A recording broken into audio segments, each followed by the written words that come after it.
여러분 안녕하십니까? 박명도TV 자유조선을 시작하겠습니다. 북한은 어제 또다시 미사일을 발사했습니다. 그것이 국첨성 미사일이 될지 어떤 또 다른 신형 미사일이 될지 모르지만 국첨성 미사일이 가까울 것이라고 했는데 드디어 김정은이 나타났습니다. 여러분 한번 그 내용을 잠시 들어가 보시고 그 방송을 계속하도록 하겠습니다. 미국에서 발사했을 때는 다 실패로 돌아갔는데 지금 북한은 세 번째 다 실패를 하지 않았습니다. 정확히 미사일이 나가서 뭐 활공했는지 측면 발사가 이루어졌는지 기동 활동을 했는지 측면 기동이라고 하죠. 측면 기동을 했는지 모르지만 어쨌든 정확히 1000km, 700km 날아간 것은 사실인 것 같습니다. 왜?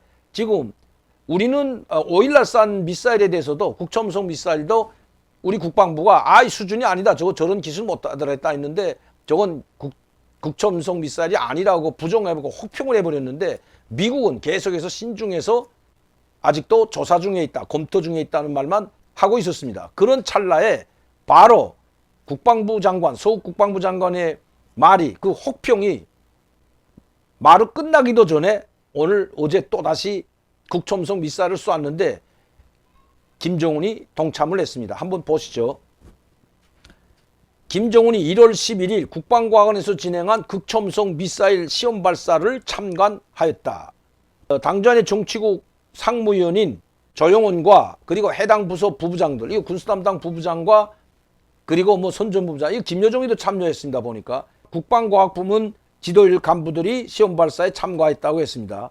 조선원당 제8차대 나라의 전쟁 억지력을 가일충 강화하기 위한 이거 아주 상당히 중요하죠. 여기서 이미 다 어떻게 하겠다는지 맨날 뭐 대미 대남 전략 정책을 안 발표한다고 했는데 이미 발표했는데도 우리는 또 뭔가 발표하기를 기다리는 것 같습니다. 우리 정부나 그렇죠. 이 전문가들은. 그리고 발표한 그대로 가고 있다고 했는데 그 말을 지금 하고 있는 겁니다. 8차 대회는 전략 전쟁 억지력 가일충 강화하기 위해 국방과학원 연구부문 앞에 국첨성 미사일 부문을 우선적으로 발전시킬 때에 대한 전략적 과업을 제시했으며, 자 보시죠. 자, 이거 벌써 금년도 1월 달에 이걸 발전시키라는 지시를 김정은이 내렸다고 나와 있습니다. 국첨성 미사일. 당장의 당대 과학관철을 위하여 국첨성 무기체계 개발의 전 과정을 강력히 인도하였다. 김정은은 국방과학원 원장으로부터 국첨성 미사일 무기체계에 대한 종합적인 해설을 청취하였다. 시험 발사는 개발된 국첨성 무기체계의 전반적인 기술적 특성들을 최종 확보하는 데 목적을 두고 있다. 북한 말로는 이제 최종 목적을 두고 있다는 거죠. 이번에 완벽하게 제어되는지, 그리고 기동성을 보장하는지, 측면 기동을 하는지, 활공 비행을 하는지 그걸 최종적으로 하기 위해서 이번 발사를 했는데 이제 완벽하게 다 할 수 있다는 국방과학원 원장의 말을 듣고 김정은이 참여한 겁니다. 이거 하루 이틀에 이런 문제가 있은 게 아니라 김정은이 올라와서부터 계속해서 제시했던 거죠. 김정은은 조선노동당 8차 대회에서 국방발전 5개년 계획의 핵심 5대 과업 중 가장 중요한 전략적 우위를 가지는 극첨성 무기개발 부문에서 대성공을 이룩한 김정은이 성과를 이룩한 이 미사일 연구 부문 과학자, 기술자, 일꾼들과 해당 조직들의 실천적 성과를 높이 평가하고 당정인의 이름으로 특별감사를 주었다. 그리고 기념 촬영까지 했죠.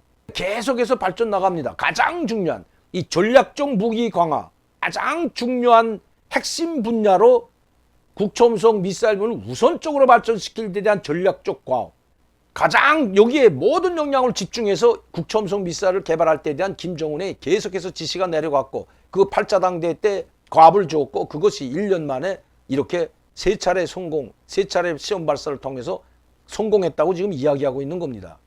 우리 소 국방장관님처럼 오늘에 와서야 이 합참본부에서 국첨성 미사일이 맞는 것 같다. 더 개진됐다. 어제보다 5일에 쏜 것보다 더 전진했다고 이제 쑥스러운 변명을 늘어놓고 있는데 그런 말 하지 말고 북한이 국첨성 미사일이고 이제는 저번에는 700km 나갔지만 이번에 1000km 쐈다는 것은 1000km, 2000km 얼마든지 보낼 수 있다는 그런 걸 지금 보여주고 있다는 걸 알아야 된다는 것입니다. 자, 우리 국방부는 북한이 그것을 폄훼하고 아닌 것처럼 왜 뭐 북한에 별 볼일 없는 것처럼 해서 국제사회의 비난을 받는 북한이 비난받는 걸 어느 정도 커버를 하려고 이런 발언을 했다고 저는 보고 있는데 이렇게 했다고 해서 북한이 서욱 장관에게 아우 고맙다 내가 이제부터 미사일 쏘지 않을게 이러는 것이 아니라는 것. 그것쯤은 이 삼척동자도 알고 있는데 우리의 국가 안보를 책임진 국민의 생명과 안전을 책임진 서욱 국방장관이라면 어느 정도 그래도 알고 있어야죠. 청와대 눈치만 보고 청와대가 도발이라는 말 쓰지 말면 도발이라는 말 안 하고 그런 국방장관이 돼서는 안 된다는 것입니다. 물론 이제 3월 9일이면 다 교체가 되겠지만 말이죠. 그래도 있는 기간 동안이라는 좀 분별력 있게 그리고 판단을 정확히 해주시기를 바라는 것이 제가 아니라 바로 국민들이라는 것 아셔야 한다는 겁니다. 자, 그럼 김정은이 이번에 참석했는데 완전하게 이번에는 안전하기 때문에 참석한 데도 있지만 자 여러분 왜 국방과학원 원장이 직접 현장에 나와서 김정은에게 브리핑을 하고 완벽하게 다 준비가 됐다. 그리고 최종 이제 시험 발사 마지막 시험 발사다. 다 준비가 끝나고 안전하다. 이런 이야기까지 김정은에게 했는데 자 그 사진을 한번 보도록 하겠습니다. 쌍안경으로 그전에는 이런 집이 아닙니다 여러분. 옛날 제가 보여줬죠. 야전 그 구물을 치고 나무 잎사귀를 그 위장 군무를 친 그 전호 속에 같은 데서 김정은이 쌍안경으로 얼마 떨어지지 않은 곳에서 참관했는데 2020년 4월 13일 신형순항 미사일 발사할 때 대폭발로 말미암아 김정은은 그 이후에는 이제 미사일 뭐 군부대 현장을 참관 안 했고 지금 이렇게 이 집 것들이죠. 이게 무엇으로 보입니까 여러분들은 이게 버스를 가지고 개조한 김정은의 열차 1호 열차가 있다면 이건 1호 버스로 만든 이렇게 가까운 데 다니는 데죠. 이게 지금 영성과학원이기 때문에 이 북한의 국방과학원에서 이번에 직접 발사 실험을 했습니다. 국방과학원 뒷산.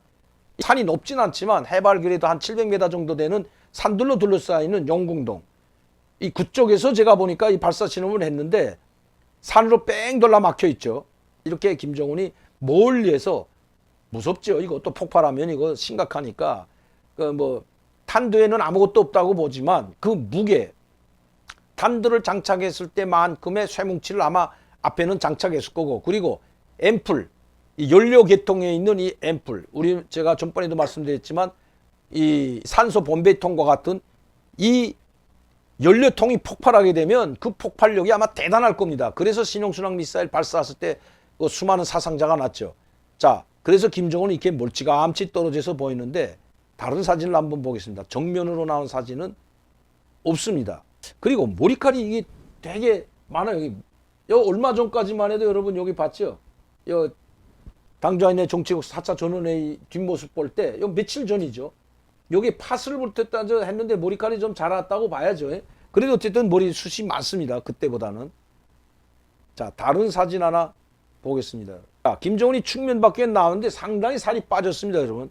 어제 제가 말씀드린 30kg 이상 빠졌다고 하는데 지금 인민군 전략군 사령관 여기 조영원이가 있고요. 여기 지금 김여정이 아마 보일 겁니다. 측면 크는 여기 제가 보니까 머리 단장인 거 보니까 여기에 바로 김정은 앞에 설 수 있는 사람 현성월이하고 김여정밖에 없는데 현성월이는 좀 이렇게 하세요. 톡 입으세요. 톡 보시면 빼쭉하죠. 김여정입니다. 여기는 이제 이거 조영원이 모자 쓰고 있고요. 조영원이가 지금 모든 걸 쥐하고 있다. 그러니까 노동신문에도 조영원이만 나왔습니다.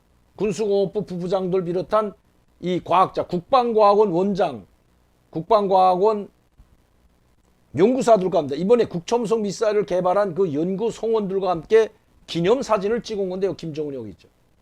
상당히 살이 많이 빠졌습니다. 정면 사진은 더 이상 크게 안 보입니다, 여러분. 왜 이렇게 정면 사진을 안 냈는지는 모르겠습니다만 자, 이제는 미사일 발사하는 장면이죠. 이거 미사일이 지금 솟아오르는 거고요. 자, 이렇게 해서 미사일 사진 3개. 뒤통수밖에 안 보이고. 이 정면으로 안 보이는 게 내가 지금 이게 참 뭐 그렇다고 대역이 나온 것 같지는 않고 뭐 대역이 나올 수도 있죠. 이런 데는 이거 위험해서 대역 내버려. 그렇지 않으면 왜 이거 정면 사진이 전혀 없을까 이거. 한강버스 같은 버스를 개조해가지고 1호 버스. 김정은이 가까운데 이 영성에서 김정은 집까지 한 30km 평양 보통문에서부터 연못동 지나서 영성까지는 뭐 그렇게 멀지 않습니다. 그리고 그 자리에서 실험 발사했습니다. 국방과학원 있는 데서 이번에 미사일 발사를 실험했다고 보니까 김정은 뭐 이렇게 멀리까지 가지 않은 거죠. 해발 한 700m 되는 이 영궁동이라는 미사일 발사 실험장, 이 엔진도 실험하고 하는 거 다 여기서 하거든요. 그러니까 국방과학원은 시내 하고 이렇게 멀리 안 떨어져 있기 때문에 용성구역 그 시내 쪽에 좀 위치하고 있고 산 쪽이지만 이 발사 실험장하고 엔진 실험하는 데는 거기서부터 약 한 2km 정도 떨어진 용궁동 그 산에 있는데 주택도 하나도 없고 조용한 거죠. 보시죠. 그러나 평양시에서 가까운 곳입니다. 그러니까 김정은이 멀리에서 했다면 뭐 강계에서 했다면 강계는 가지 않았을 겁니다. 그래서 이번에 김정은이를 참관시키기 위해서 용성에 있는 국방과학원 그 산골짜기에서 발사 실험한 것 같습니다. 그런데 제가 의심스러운 것은 이게 다 측면 사진들만 나왔다는 겁니다. 뭐 그렇다고 제가 가짜라고 말하는 건 아닙니다, 여러분. 10일 만에 이렇게 다시 나와서 지금 내가 건재했을 뿐만 아니라 내가 무서워서 이런데 미사일 발사장 지금까지 수십 차례 하는데 안 나온 게 아니다. 자, 이제 마지막 단계 최종 검열을 하러 내가 나왔다. 그러니까 이제 여기서 성공했기 때문에 이것을 이제 직접 실전 배치에 들어간다는 걸 지금 의미한다는 그런 의미도 있다는 것입니다. 그런 의미는 정신을 바짝 차려야죠. 여기에 만에 하나 전술 핵무기, 소형 핵탄두를 장착하게 된다면 국첨속 미사일의 그 탄두 부분에 전술 핵무기라고 할 수 있는 소형 핵탄두를 장착해서 쏜다면 이건 뭐 도시 하나가 날아가는 게 아니라 약 직경 2km, 1.5km 여기는 아마 초토화될 겁니다. 자, 이래도 우리가 이 윤석열 후보 그 만약시 북한이 핵미사일을 우리 쪽에 쏘려고 한다면 쏜다고 가정하고 이야기한다면 먼저 선제 공격하는 게 낫다. 그러니까 이리 때처럼 달려들면서 뭐라고 했죠? 전쟁을 하자는 거냐? 바로 전쟁을 막기 위해서 이런 강력한 의지가 필요하다는 것 더불어민주당 송영길 대표 이재명 후보에게 제가 한 말씀 드리는 겁니다. 욕 먹으면서도 계속 북한을 두둔한다고 해서 북한이 송영길 대표나 이재명 후보나 아니면 문재인 대통령에게 고맙다고 이제 미사일 더 이상 쏘지 않겠다고 하지 않는다는 것. 지금 이재명 후보나 문재인 정부를 다시 진보 정권이 일어나기를 기다리면서도 이렇게 한다는 것 잊어서는 안 된다는 것입니다.